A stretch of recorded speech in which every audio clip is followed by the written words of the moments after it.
So I'd like to welcome everyone to the first in this Lunch and Learn series on clean energy funding by UW-Madison's Extension's Community Economic Development Program. I'm Sherry Gruder, Sustainable Design and Energy Specialist and convener of the series.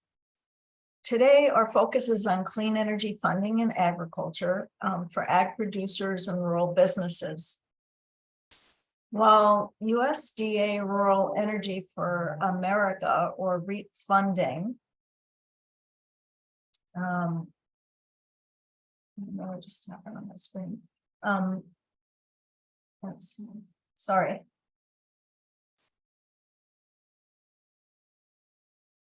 Are you all seeing things okay? Yep, we're still seeing you. Oh, okay.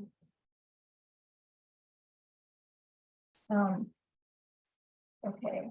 Well, REAP funding has been around for a long time. With the passage of the Federal Inflation Reduction Act, there's been a lot of more money infused into it. And over the next 10 years, there will be continual grant cycles for it. So we wanted to make sure that we got that out in front of you and also gave you tips on how to be successful in applying for the grants.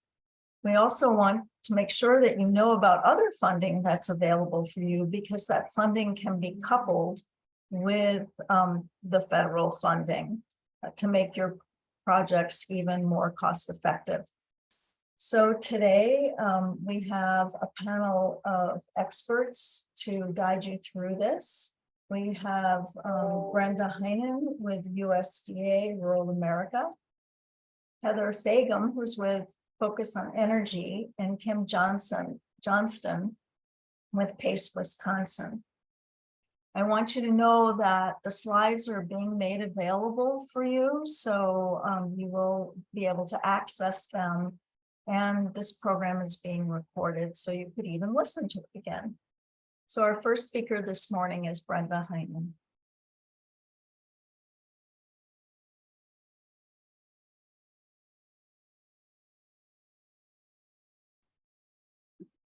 Hi, everyone. Is everyone seeing my slides okay? You can hear me? We can, yes. Thank you. As Sherry said, my name is Brenda Heinen. I am the Wisconsin Rural Energy Coordinator, and I am here to talk to you about the Rural Energy for America program known as REAP. This is a federal program that is available nationwide. The program provides guaranteed loans and grants to small businesses and agricultural producers to install renewable energy systems and energy efficiency improvements. This program does not include a residence. Homeowners are not eligible to apply. You either need to be an agricultural producer or a rural small business. Agricultural producers must have 50% or more of their income coming from agricultural production. If that is not the case for you, you can still apply as a rural small business. You will need 5 years of your tax returns. So if you are an applicant considering applying for this program, I would first start with getting your tax returns out to see if you're small enough or if you meet the agricultural producer definition. We use the SBA guidelines. That is the Small Business Administration, and they have tables and codes, NAICS codes, North American Industrial Classification Standard codes, that they classify businesses. If your project costs are less than $200,000, we do not need you to submit all of those tax returns to us. We do not actually want them. And the applicant determines and self-certifies on our form 4280-3A, B, or C, how you meet either the ag producer definition or the rural small business. Here is a copy of a table out of the SBA size standards. Here I copied a vegetable farmer. If you make less than $3,750,000 in total annual gross receipts, you are considered small. Or here is the number of employees. This is just demonstrate. If you're a cheese manufacturer, for example, you have to have less than 1,250 employees. And it's your responsibility as the applicant to look at the parent company, any affiliates, any subsidiaries. If you own multiple businesses, multiple locations, you may need to aggregate the totals to determine if you're small or not. All applicants will be required to register at the SAM.gov system. This system will give you a UEI number, a unique entity identification number. We no longer require you to get a DUNS number at Dun and Bradstreet. So that's no longer required. But I recommend that you start this process early because it can take time to get an active registration. And you must have this UEI number in order to apply to us. If the number is not active, when you submit your application, we will deem the application as ineligible, not complete. So please start that process early. Most applicants will ask me, what should I start? Where do I begin? That's one of your priorities to work on. This slide that I have up is also telling you what you need to attach to the application. So you're going to need to know what the cost of your system is. So please work with a contractor to get a quote. The actual quote will be attached in our application. Then you got to tell us, well, what do you want to buy? So provide the equipment specification sheets and the warranty information. And then also I will need to know, where are you proposing to install this system? So if it's a solar PV project, are you proposing to put the solar panels up on the roof of the barn? Please provide us a map, a Google Earth map, and then draw out the project. Tell me if there's trenching, for example, any kind of ground disturbance that might occur. And then we will also need let me rephrase this. If you are applying for a renewable energy system, you will need to attach a renewable energy resource assessment. And what that is you will work with your contractor and they will, for a solar project, for example, they will provide either a PV watts printout or solar pathfinder. They're going to tell you what that solar system is projected to be producing once it's installed. I will need that as part of your application. We use these numbers in the scoring sheet. If you would like to apply for an energy efficiency type improvement project, you will need to work with an energy auditor or assessor to come up with an energy assessment or audit. It's basically a report that says, this is what the historical piece of equipment used to use in energy, and now by installing a new piece of equipment, this is what it will use and what the savings will be. So you need to be working on all of these things to be able to even apply to our program, because it all becomes part of the application packet. In addition, you will need 12 months of historical energy bills. I know you can go online and get like a one-page summary from your electric utility to tell us how much energy you used and how much you paid for your energy.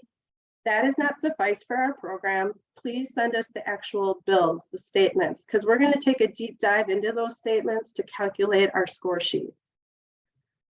If you're going to sell power, you're going to need a power purchase agreement. We are going to need to know in our application, if you're going to sell power to the grid, what is the utility planning on paying you for that? Or if you're doing a net metering agreement, please send the net metering agreement in with your application. This next item I have listed here is the environmental survey or report. If you're not sure which one of these that you need to be submitting to us, please call us.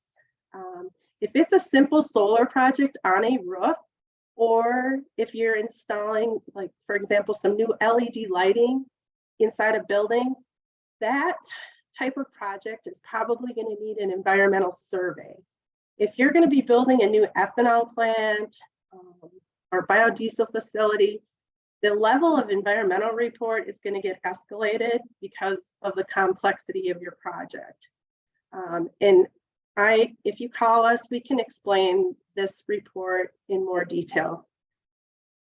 In addition, if you're putting in a project such as an ethanol facility or biodiesel plant, you're probably going to need a feasibility report and technical report.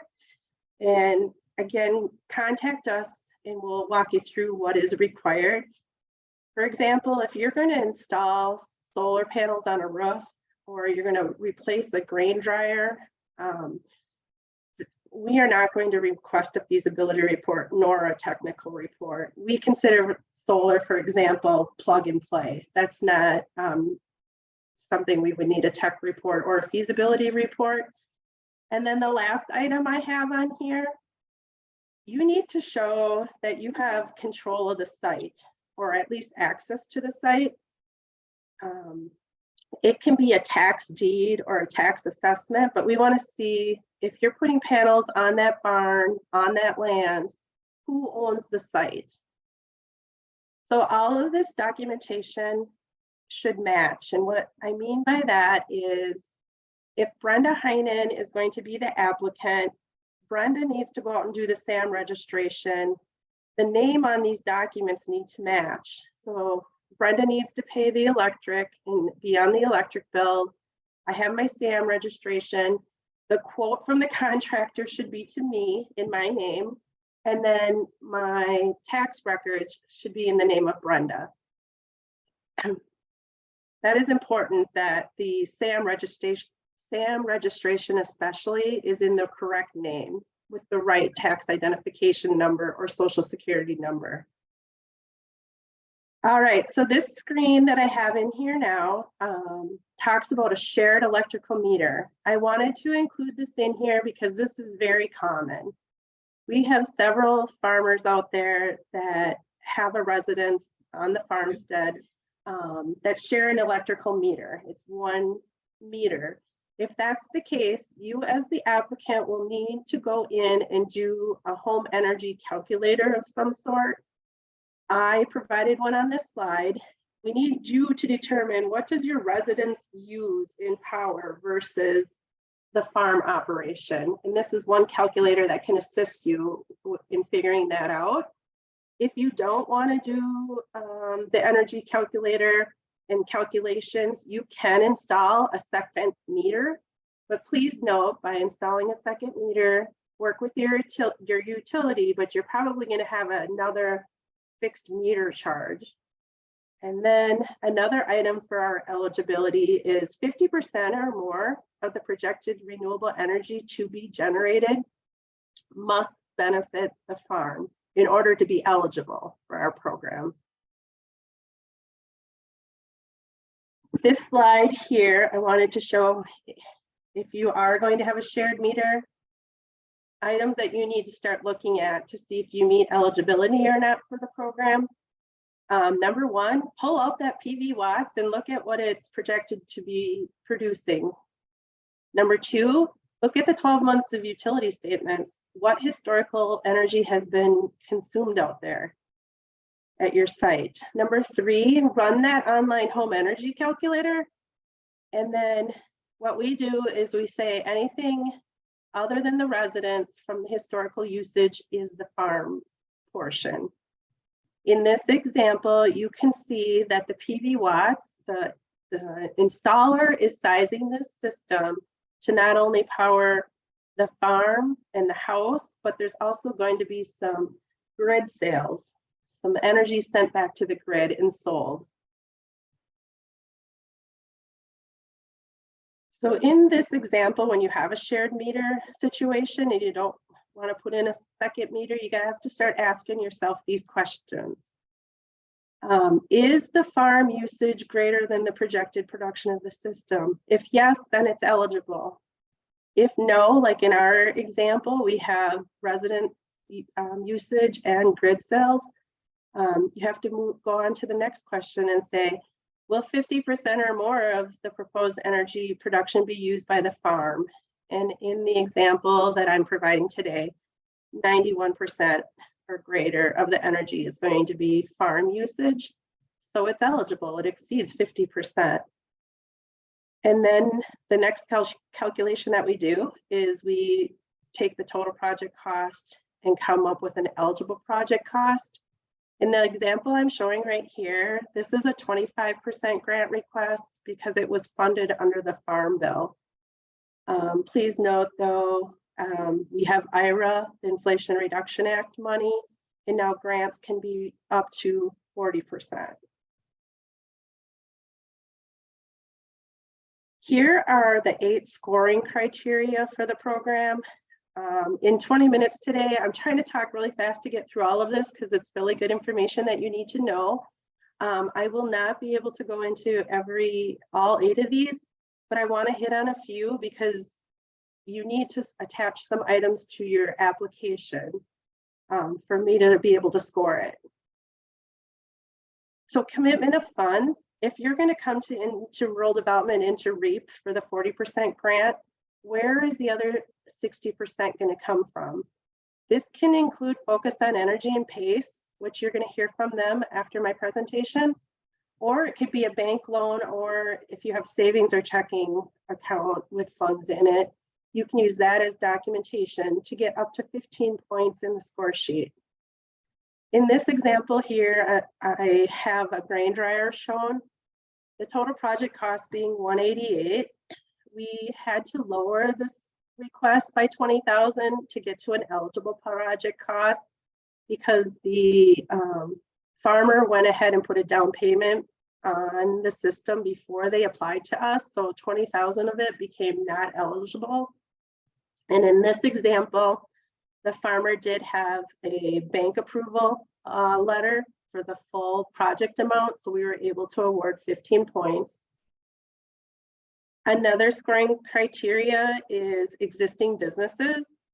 You need to tell us on our form 4280-3A, B, or C, depending on your total project cost. You fill out one of the 3. You don't fill out all 3 forms. I've had a farmer do that. You pick one, but you need to tell us how long you've been in operation. And then not only tell us how long you've been in operation, but then document it. Provide either Department of Financial Institutions certificate of good standing, or supply some organizational documents to show what year you incorporated and what year you're operating. To receive the points, you have to be in operation at least 1 year. Operations means actually getting revenue and expenses, or having revenue and expenses. It's not incorporating a business, 2 or 3 years ago. It's actually a business that's been in operation will get 5 points. This does not mean that new businesses are not eligible. It's just they don't receive points. Excuse me. The size of the REAP funding request, if you ask for a REAP grant of $258,000 or less for renewable energy, or ask for a grant of less than $125,000 for energy efficiency improvements, you will get 10 points. Priority is given to smaller grant requests. In a typical Farm Bill year, our program is competitive. The score sheet does come into play. And we want to fund many projects. And in a competitive year, when we only have Farm Bill money, if people come in at the maximums, we're not going to fund many projects. Please note there are state director and administrator points. Some of our points are mandatory points and some of them are discretionary. These mandatory points, we as staff will review the applications to see if these can be met or not. Anybody can go out on our key priority point website and type in your address to see if you qualify for these points or not. By the way, you do not have to score your own application, but I would strongly encourage that you do take a look at it because you do want to be competitive. And with the IRA money, I don't know if I'll have enough requests to use my money or if I'll have too many requests, but you might want to know all of the point system. And discretionary points, really quick. If you are a veteran-owned business or women-owned business, you need to tell me on my 4280-3 forms Otherwise, I won't know. So please do check all the boxes on the forms because they will provide answers for me for scoring. And these discretionary points are up to my state director. So if we want to serve underrepresented technologies, we can add up to 5 points, or if we wanted to diversify the funds and get them spread out throughout Wisconsin, we can do that as well and add additional points. The maximum scores are 90 if you ask for greater than these amounts, and I had just shown you that in the score sheet. And it's a maximum 100 points if you ask for less than these amounts. And the grant amount, this is not total project cost. Again, smaller grants, we get to be able to fund more projects. Important highlights really quick, no residential benefit allowed. Either we put in the second meter or we run the calculations. An egg producer can be anywhere in the state. Rural small businesses have to be in rural areas, so you're not eligible if you're located in Eau Claire, Madison, Milwaukee, Appleton. Prohibits stacking of federal grants. You can't exceed 40% of federal grants. And again, focus on energy and PACE and those other financing options are not federal grants, so it's okay that we stack those. You can also access investment tax credits. We don't consider those grants. If you're selected, you have 2 years to complete the project. If your projects get over the $200,000 mark in total project cost, you're going to have additional items you have to submit with the application. It is so important to get the application submitted before you incur any cost. REAP grants are a taxable income in the year that you receive the money, so you will get a 1099-G in the mail. Note the Inflation Reduction Act gave us $2 more billion over 10 years in the program. Grants, as I mentioned, went from 25% to 40%. There is going to be another funding announcement coming. We're hopeful by the end of March, and that announcement may offer 50% grants. We don't know what that looks like, so I can't speak on that right now. The maximum grant amount has increased to $500,000 for energy efficiency improvements and $1 million for renewables. There are tax credits coming out, and again, consult with your tax advisor. We can't help you with those. And I wanted to let you know that we have a Gov Delivery subscription list. So if you'd like to sign up for this, you will receive the notice when it comes out for the next round of funding. Real quick, this is just what the IRA funding is going to look like, what they're projecting it's going to look like. This is an example of Gillis Farm. This is a success story that I wanted to point out. They received a $20,000 grant for their grain dryer replacement. I already mentioned we had to lower the project cost to an eligible project cost because they went out and incurred costs prior to submitting the application. They were able to receive Focus on Energy incentives as well as our money. They did their homework in the application. They went out and got their third-party energy audit, their 12 months of gas and electric bills. They had their bank loan, the matching funds, and they requested less than the maximum REAP amount. I just want to mention here that communication's key. I don't want you to jeopardize your grant, so please contact us if you have questions.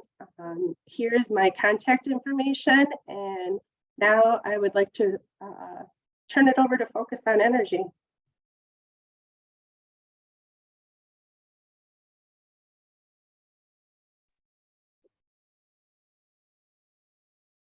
Thank you. I'm just going to share my PowerPoint here.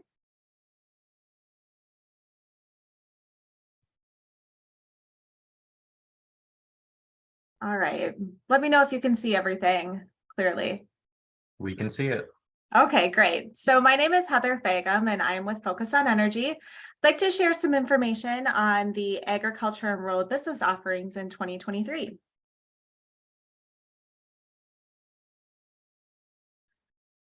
I'll go through just an overview on Focus on Energy, some resources and technical assistance that we offer, and then of course share our contact information so you can get a hold of us at any time.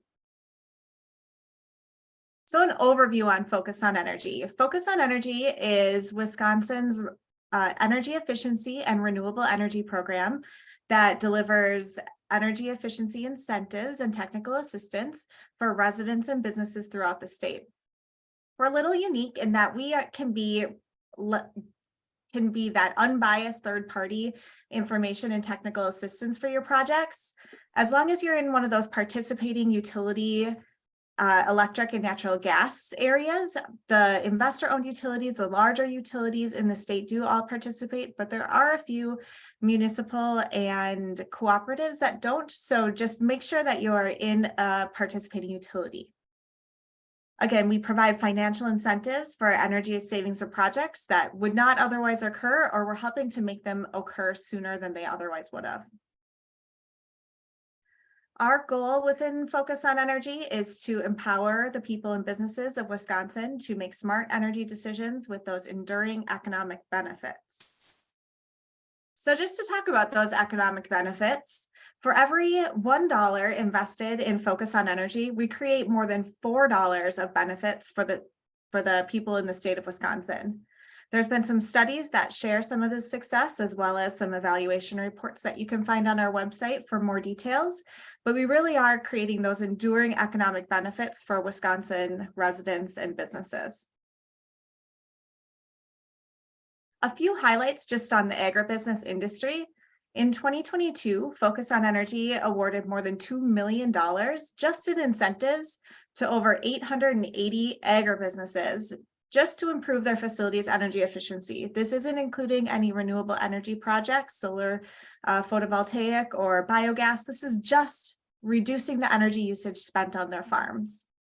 Not only did these projects get over $2 million in incentives, but they totaled more than $3.5 million in reduction on their utility bills. So this is $3.5 million that customers, agribusinesses in Wisconsin, did not have to send to their utilities anymore.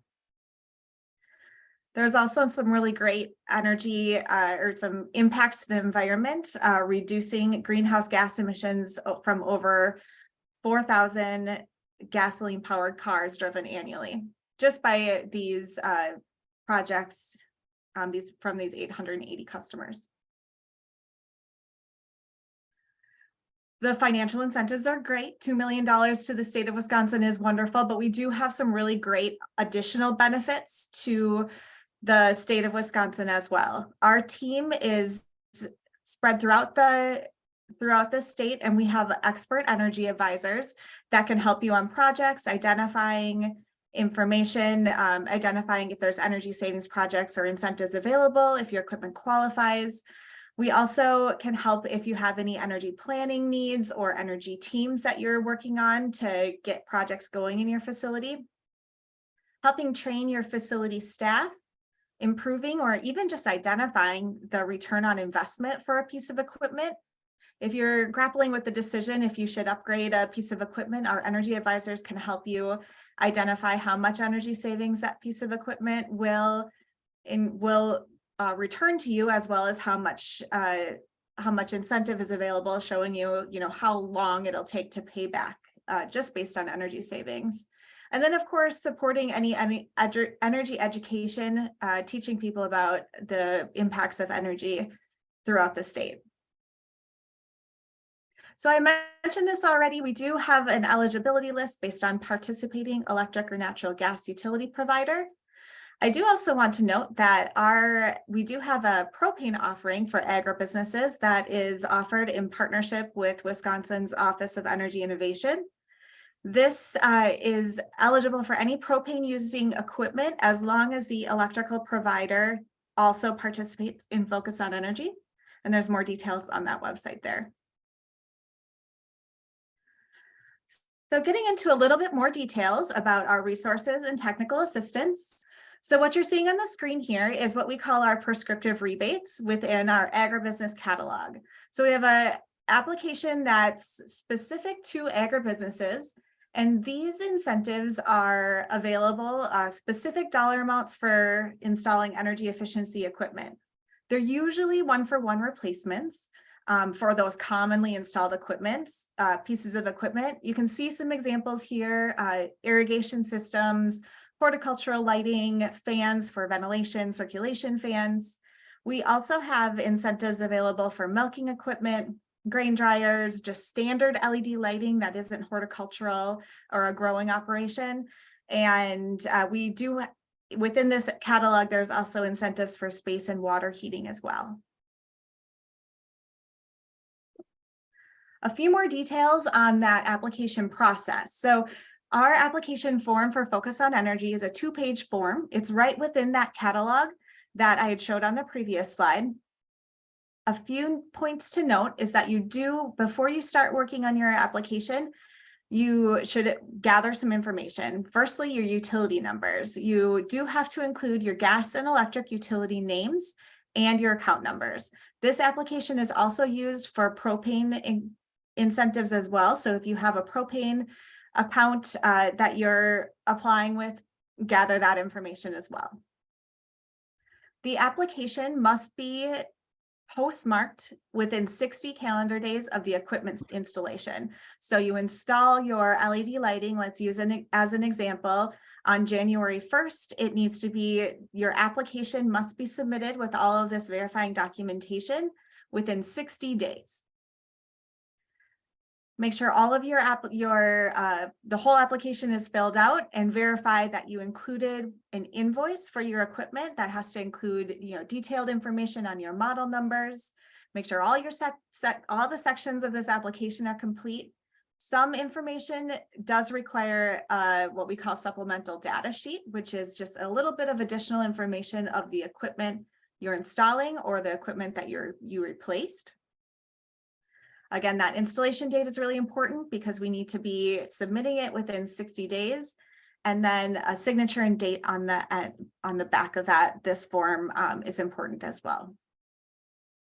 One thing to note is that any of these applications, I was thinking about during Brenda's presentation, as you're going through and you're getting REAP funding and you're trying to match incentives, or you're identifying your matching funds, you can pre-approve the applications, even if they're prescriptive and they need to be submitted within 60 days. You can pre-approve these applications, so you can say, I locked in funding with Focus on Energy, which might give Brenda's program a little bit more knowledge of where you're finding these additional funds and that you have worked with Focus on Energy to determine the qualifying amount. Now, if your application doesn't fit into any of those that I discussed earlier, that prescriptive rebate, you can apply for a custom project. Some examples of custom projects, they're just things that don't fit into those prescriptive forms. And those could include some non-standard lighting applications, greenhouses, glazing applications. We've had some heat exchangers for chicken barns that became eligible under the custom incentives, and large farms with milking equipment upgrades, cooling equipment upgrades, also usually go under custom incentives. Those are based on your first year energy savings, and you need to work with an energy advisor to help you calculate those. I shared the custom incentives rates here. Those are based on your first year energy savings. There's also some details on the payback of the equipment. So if it's over a 10-year payback, it isn't eligible for custom incentives, and incentives can't be more than 50%. So they are capped at 50% of the project cost. Focus on Energy does also offer incentives for renewable energy. Some examples on technologies incentivized through this is biogas, biomass, solar thermal, and wind technologies. You can see our 2023 incentive rates are a little bit higher than the energy efficiency incentive rates, and that's primarily due to the increased cost compared to the energy efficiency equipment. We also have biogas and biomass feasibility studies available up to $15,000 or 50% of your study cost. Outside of that, we do also have solar photovoltaic incentives.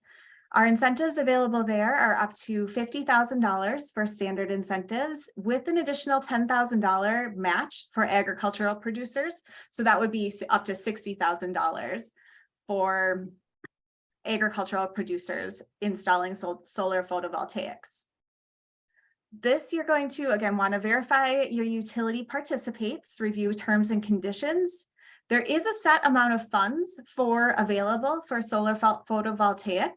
Those are about $3 million for solar on the non-residential side, and then an additional $450,000 in bonus funds. So those are the funds that are available to reserve for solar photovoltaic. You'll reserve your funds with an online reservation and then complete your installation and work with your trade ally to get a cash rebate after the project is complete. A few more technical resources I wanted to share. We have a energy best practices guide that's available for agribusinesses. It's been developed by our subject matter experts, highlighting those energy savings opportunities, providing general best practices, low cost, no cost improvements and recommendations. You can find that on the link on the PowerPoint here. And then we do also offer incentives for new construction updates. Make sure, or new construction projects, make sure to bring your energy advisor in early, allow for plenty of time for pre-approval, and then make sure your energy advisor is involved at all the points so they can help you qualify your equipment and get the best return on investment for your facilities. And this is our energy advisor map within the state of Wisconsin. We have 3 energy advisors in the state, and they are available to answer any of your questions. And then here's some additional information on how to get a hold of us.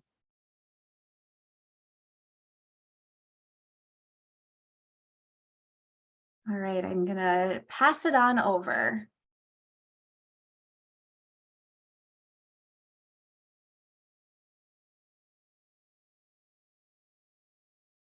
Thanks. Hi, my name is Kim Johnston. I'm the Market Development Director for PACE Wisconsin. We're the green financing program for the state of Wisconsin. Go ahead and next slide.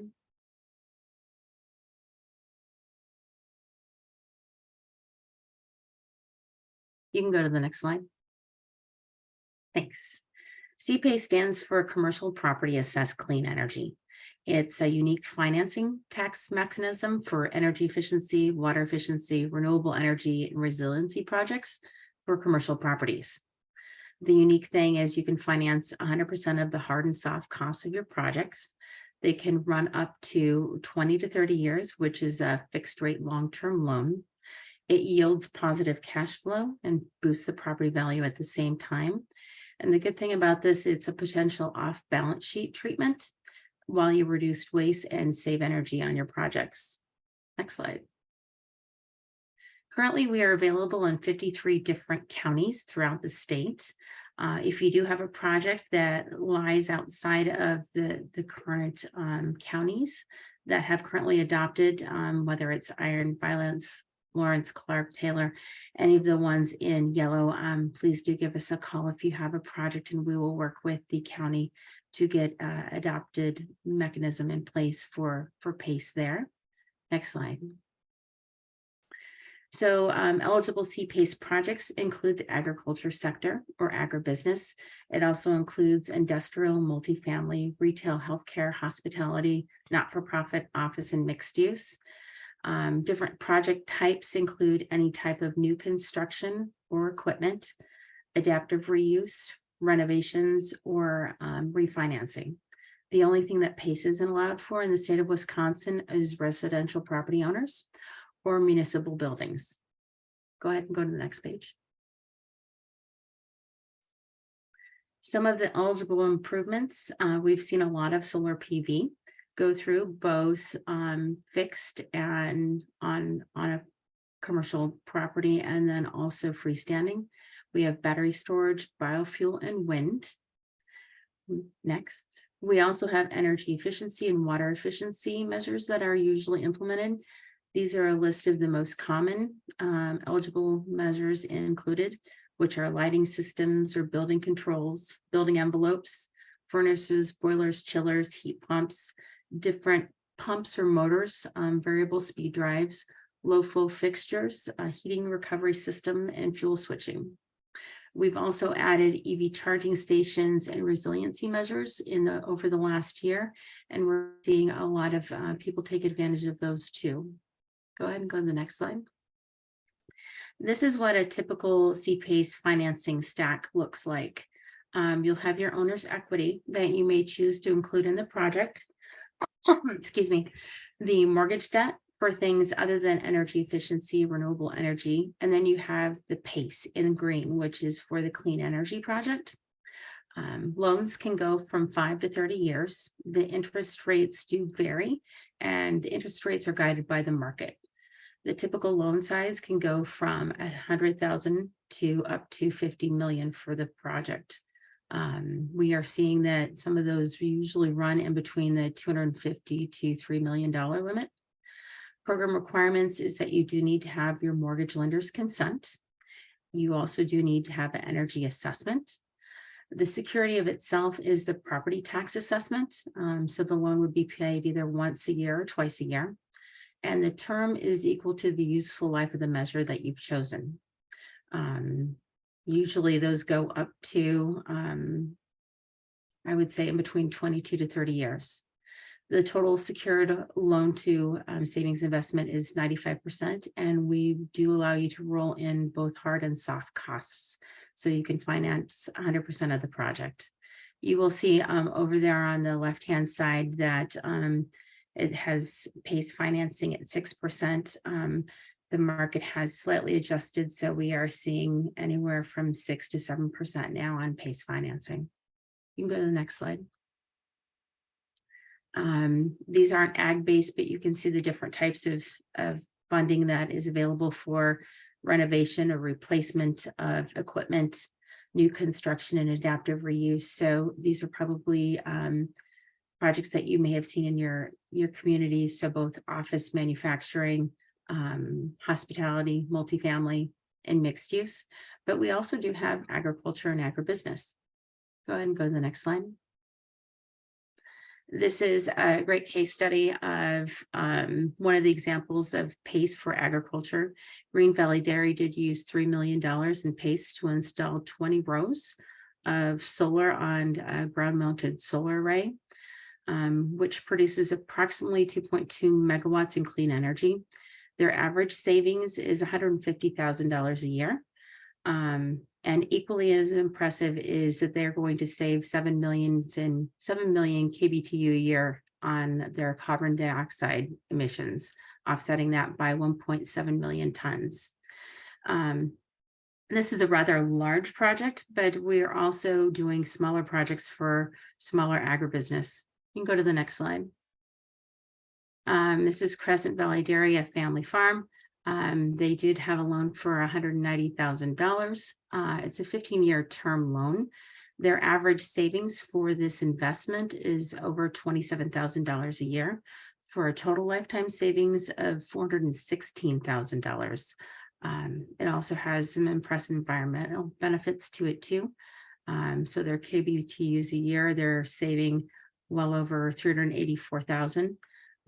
So they are both reaching their clean energy goals, and they are doing this with long-term capital.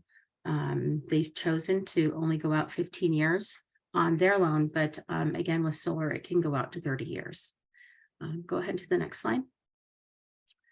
So how do you start with a PACE project? You do need to live in a county that offers PACE. If you don't, and you have a project, we can work with the county to help pass an ordinance. If you do have an energy efficiency project, a renewable energy project, or even something that saves water with equipment that you'd like to finance, we will work with you on that.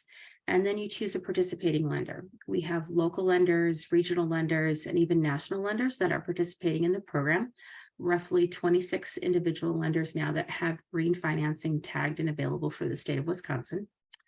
And if you do have a current mortgage on the on your project, we will need to get your mortgage lender's consent, and we can work with you to do that. And then lastly, it does need to have an energy audit. And this is a type of program that can work well with PACE financing, with grants that you may have. It just fits neatly into the capital stack. And hopefully, if you have any questions, we can help you with any projects that you may have. You can go ahead to the next page. There is a lot of resources out on the pacewisconsin.org website. There you can find lenders, contractors, or you can go directly into the project center and we can help you move through the project.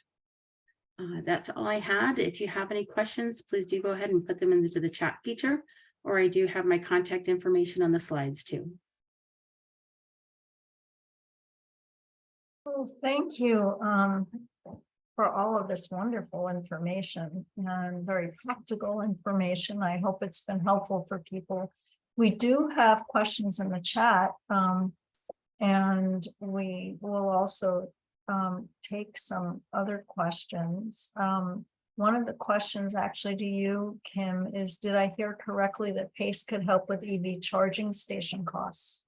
It is. EV charging infrastructure was just one of the measures added by the state of Wisconsin over the last year. They are level 2 chargers. So either a single charger or a fleet of stations. We did get a call just over the last week. As long as it's not for a municipal entity, they can definitely use PACE. Right. Let's see, there's one for focus on energy for Heather. And this was about a business that actually puts in solar thermal and how could they help customers get funding from Focus? Yeah, solar thermal projects are eligible for our custom incentive renewable project incentives. So they're those like 10 cents per kilowatt hour incentive rates. We just need to get you in touch directly with an energy advisor right away, and then prior to starting the project. And when that energy advisor is involved, they'll help calculate the savings, or they can utilize the savings that you have identified. And we can offer an incentive based on the savings there. But Okay. again, pre-approval is again the key to those. Brenda, are there any specific documents required to apply for solar thermal energy hot water systems? There's not any specific forms. They're all the same, regardless if it's solar PV, geothermal, wind. So there's not specific forms or documents required. Okay.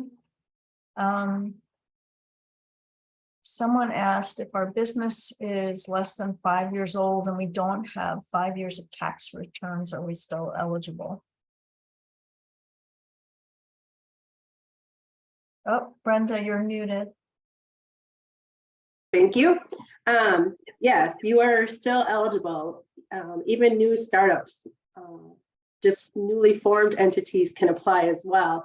The comment that I was making during the presentation is if you're not in an existing business for 1 year and have revenues and expenses, you lose points in the score sheet. But new startup businesses without 5 years of returns, you're still eligible to apply. Great. Are there any other questions out there that I missed? Anybody see any? Oh, someone wanted to know how do you qualify a project for the 40% REAP grant? That's you, Brenda. Yeah, and I had asked for clarification because I mean, if you ask for a 40% grant, if we have enough money and we reach you in our list of projects after we score them all and rank them all, everyone's eligible for 40% grants. So you need to ask and request the grant amount in the application for what you want. It can be up to 40%. Brenda, will you go back to a customer if you don't have the money available? Like if they request 40%, but you only have the funding for 30, will you go back to them, or is it just what they ask for? Yeah, so the only time that we adjust the amount that they request is, let's say the program's oversubscribed and I have this, list, and I get them all the score sheets done and all the projects ranked, and I get to a cutoff point and I only have so many dollars left. I will go to the next person on the list and say, well, I don't have, necessarily the full amount of the grant that you want, but would you take something less? This is what I have. Otherwise, it's a all or nothing. Wonderful. If anyone else out there has a question, if you want to raise your hand, we can actually open it up for you to speak. Otherwise, please put your questions in the chat. We have a few more minutes to answer questions before we wrap up.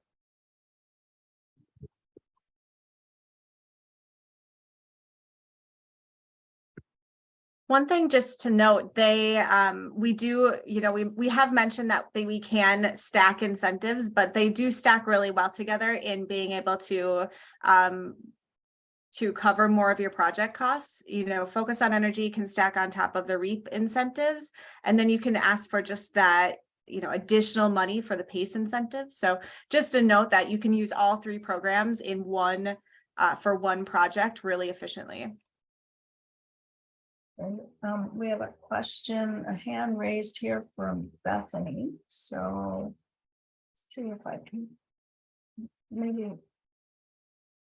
I think you're unmuted, Bethany. Am I working? Okay. So I have a question for Brenda.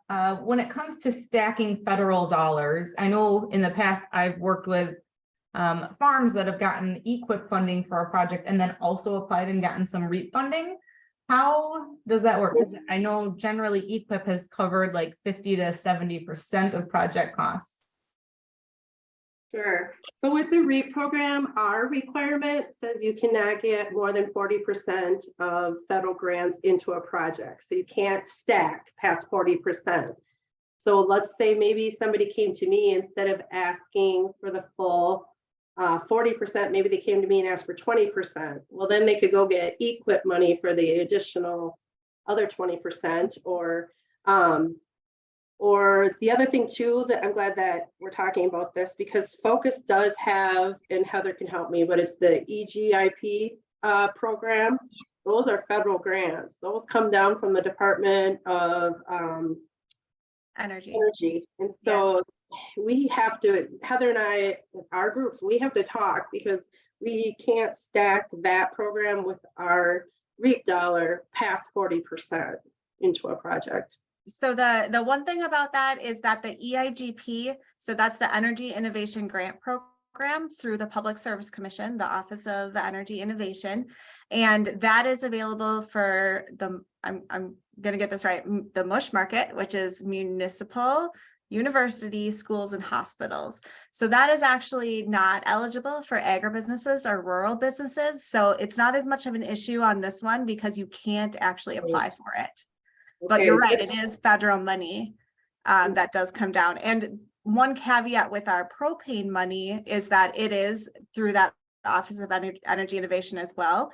So there's a little bit of a chance, if it's propane, that you can't stack those over 40% with REAP as well. So there's a few caveats that we just need to keep our eye on, but the standard Focus on Energy, natural gas, electric incentives are all utility money. It is not federally funded, so it can be stacked over 40% of your project cost with the REAP program. So I have a question. If a farm business wants to move toward electrification and they're on propane, how can Focus help with that? Or PACE, actually, right? For Focus on Energy, you can apply for electric incentives if you're on an electric, a participating electricity provider. We'd have to do some identification of if it is a custom project, it doesn't fit into those prescriptives, we will have to look at your equipment, but it would be eligible for Focus on Energy incentives. Okay. And for PACE, it is one of the eligible measures. So fuel switching would be something that would be able to be financed. Great. And if people, don't know that moving off of fossil fuel energy to electricity is the way things are going. And so it is being heavily incentivized by federal funds, but also we have funding in the state for that, and it's a lot more efficient. And then, of course, if you wind up putting renewables on your facility or ground mount systems, then you can be offsetting the costs of your own energy that way. There's also some really interesting products if you're trying to get away from propane burning for biomass installations.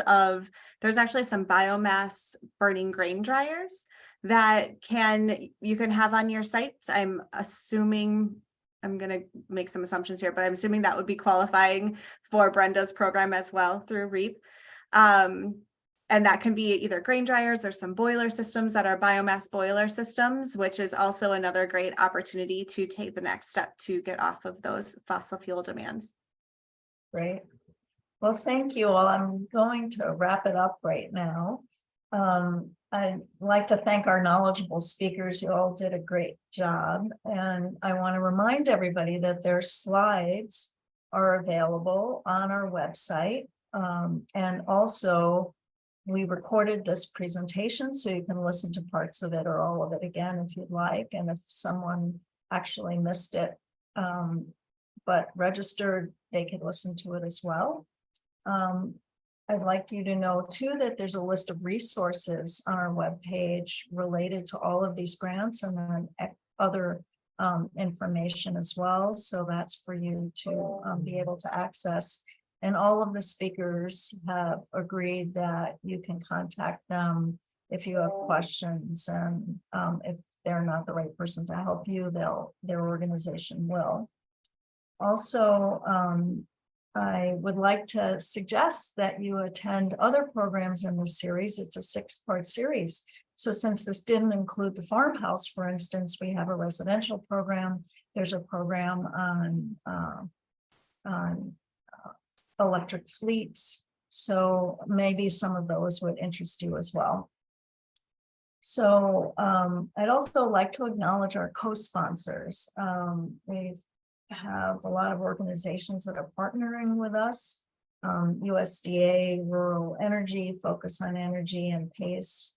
Also the Wisconsin Office of Sustainability and Clean Energy, the Wisconsin Office of Energy Innovation, and other sponsors who helped with the entire program series. And all their logos are beautifully displayed on our webpage. Finally, I'd like to give a big shout out to Brandon Hofstede, who's the director of our Community Economic Development Program and who's been working behind the scenes to bring this all out to you. So thank you, Brandon. And with that, I'd like to wish everybody a great day and thank you for attending.